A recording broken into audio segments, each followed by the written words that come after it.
local lab at the University of Michigan. Today I'll be presenting some work that some colleagues of mine and myself have been working on evaluating endurance on our knee ankle prostheses.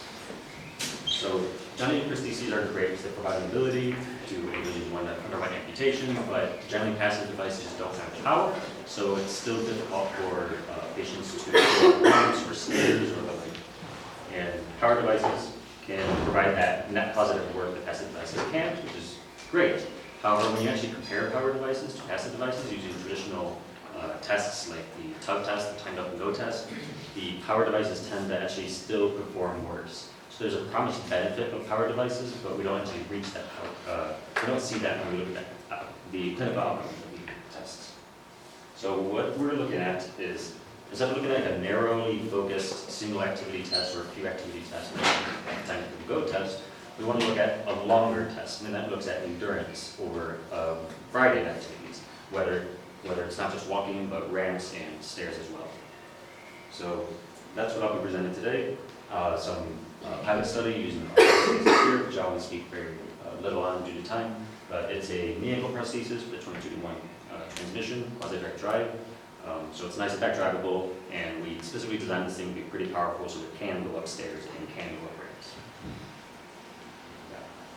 So over the years, we've developed, our group has developed various controllers, whether it's walking, sitting, standing, or stairs. And recently we've integrated these controllers together so we can easily switch between them. And the architecture of these controllers are very similar. So I'll go through that pretty briefly. So all three controllers are phase-based, so that basically means is the person has some additional control over the motion, so they can slow down or speed up or what have you. They can stop in motion if they want to. And generally this is based on an IMU that's on the thigh. And for leg walking, if you squint your eyes a little and tilt your head, the thigh angle kind of looks on your stool, so like piecewise linear. And we can use that with some feet forward turns to make it smooth, and also we can predict how far through rapid locomotion you are. We can do something similar with stand as well as stairs. We have task variables to allow us to handle not just level walking, but ramps. For the walking controller, we can handle going faster and slower, and the way somebody walks is slightly different at different speeds. And similar for stairs, we can consider different riser heights, or whether you're going up or down stairs, and we handle all this through task variables. We have ways to estimate this, but for this study, we have these specified properly. The controller we're using is a hybrid controller with a kinematic, using a kinematic controller, propulsion driven controller during the swing phase. This is based on a model of the kinematics using the phase I mentioned before, as well as the task variables. So everything is smooth and continuous. So that's during the swing phase. During stance phase, we have the Phoenix controller, and very similar, we have the Phoenix parameters, stiffness, damping, and equilibrium angle that are all parameterized in terms of phase, as well as the task variables.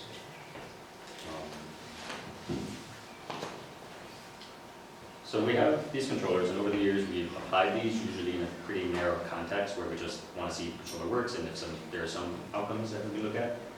So I'm showing videos of three different cases here where we have walking, sitting, and standing, as well as stairs. And these been tested, like I said, in a narrow context just to make sure the controller works. So for what I want to show today is combining these controllers together in a full circuit. So that's what I'll be discussing here.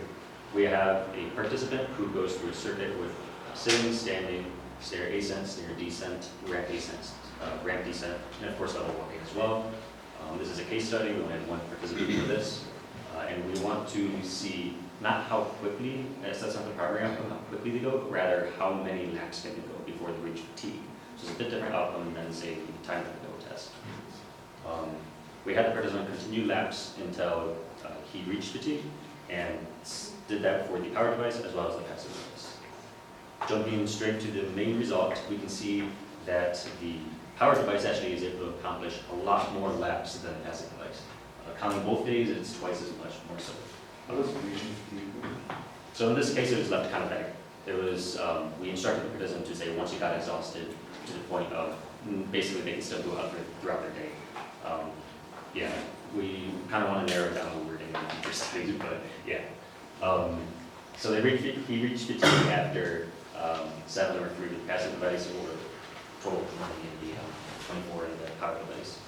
So the individual can walk this circuit much longer on power device.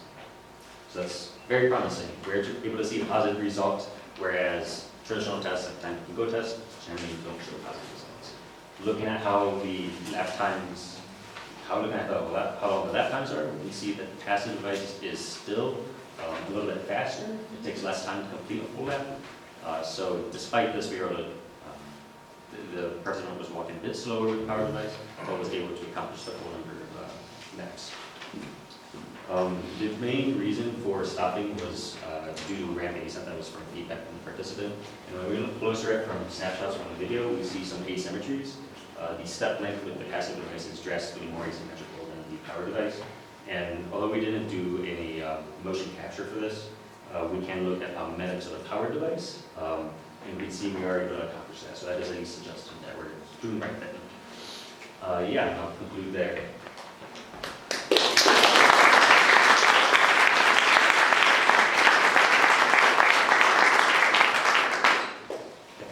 Do you plan to take any measurements in the motion capture? Yeah, we want to look at Could motion you repeat capture. the question, please? Yeah, so she's asked if we're interested in measuring other data like motion capture, so pneumatics and what have you, or EMG. We do want to measure motion capture in the future, so both sound leg, power leg, as well as passive leg, of course. And we can see if not just biomechanics we can do here for power device, but also if symmetry is better or worse, should be worse. But yeah, EMG less so. It's just kind of messy to work with. And with that, It seems like your path had quite a lot of curvature, yeah. and it didn't look particularly natural walking on the curves. Yep. What's up with that? Yeah, the controller's not designed for curves, to be straightforward. Yeah, the controllers are mainly, we're using nominal kinematics and nominal biomechanics for straight level walking data. Usually it's from a treadmill, so no, we don't have turning data right now. Yes. And what kind of adaptation mechanism of the prosthetic leg would use when the incline angle change? With the what angle change? Yeah, Angle. the incline.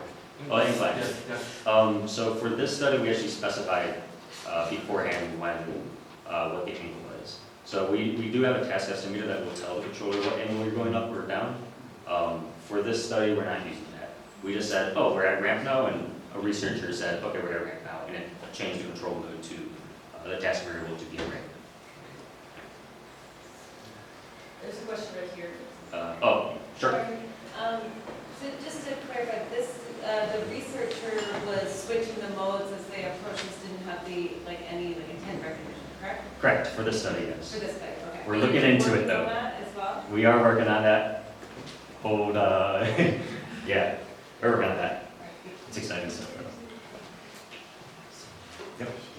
It looked like they always went the same way around the lap. Was that true? It was a round trip, so it was one way and then out. Okay, so they did go like up the stairs and down the stairs? Correct. Okay. Correct. I think you did the video. I think I might have cut the video short, but the video should show full pass. Any other questions? There's time for more questions. So let's just let Aaron set up and Okay. you can take more questions. Kurt, you can take more. If Yep. there's more questions. Are you thinking long-term when estimating these tasks, like a classification framework or something like that? Yes. So the tasks themselves, when it comes to detecting threat on a ramp, is basically done already. Stairs less so, where we have somebody else in the lab that's working on that, but it's still kind of early days. Not sure if that's going to get done in time. When it comes to activity though, so are we on stairs? Are we on level walking? Things like that. Like which of the control modes we're in. We made some good progress on that. It's not like the cleanest thing in the world, but we have some classification work that we're working on. Very good. Yeah. Thanks, Kurt.